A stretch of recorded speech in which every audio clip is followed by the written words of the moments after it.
I wanted to make a quick 5-minute video explaining how taking over payments works in real estate transactions. So when it comes to buying and selling real estate, taking over payments is not something that you hear about a lot, but it really is a great option for homeowners that have no equity in their property or very little equity.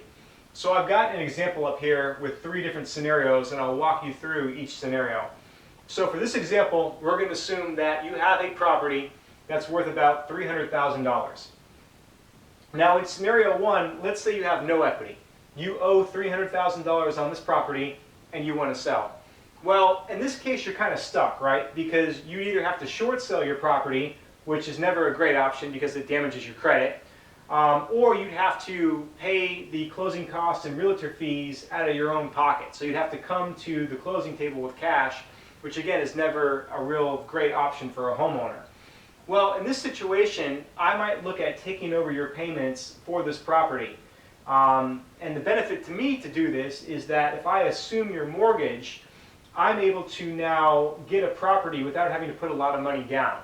So for me, it's worth it to, even though you don't have any equity, for me it's worth it to maybe pay your moving expenses to get into a property without, again, having to finance that property from the start and putting 20% down on that property.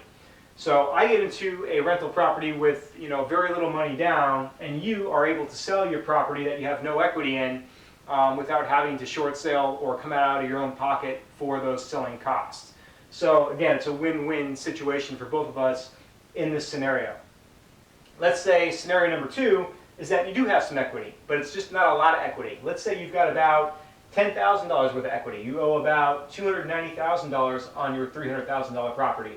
Again, in this situation, I might be able to pay you $5,000 to $10,000 and take over your payments, and it's worth it to me because typically to obtain a property like this, I'd have to put 20% down or maybe up to $60,000 down to buy a property like that, where here I can pay you $5,000 to $10,000, take over your payments, and again, I just got into a rental property for less money out of my own pocket. And again, your motivation here is that, even if you've got about $10,000 in equity, it's still not going to be enough to pay closing costs and realtor fees, especially if you, sell to a buyer that wants to negotiate, because typically buyers won't pay $300,000. They might try to pay $280,000 or $270,000, or, really try to negotiate you down on that price. So again, I save you from having to come out of your own pocket to pay for those selling expenses. So again, it can be a win-win where you sell a property that you otherwise wouldn't be able to sell, and I get a rental property without having to put a lot of money down. Final example. Let's say you've got a little bit more equity in your property, but you are in foreclosure and you've got some late payments that are starting to pile up. Or you've got some major repairs that are needed on the property, or maybe both. In a situation like this, let's talk. So, maybe you owe $240,000. Your property's worth $300,000 if it were fixed up, but the late payments and the back charges with the bank are about $10,000, and the property needs about $15,000 worth of work. We've got a lot of options here in a situation like this. And in something like this, I might be able to obviously bring your mortgage current by making those back payments to the bank. Then I could assume the property and assume your mortgage, and then I could make the repairs out of my own pocket and then rent the property. And then maybe even I'd be able to pay you some money as well in this situation. What I could pay you would depend on how much you owe, how much your late payments are, and of course how much repairs are needed. But there's definitely a way for us to make this work.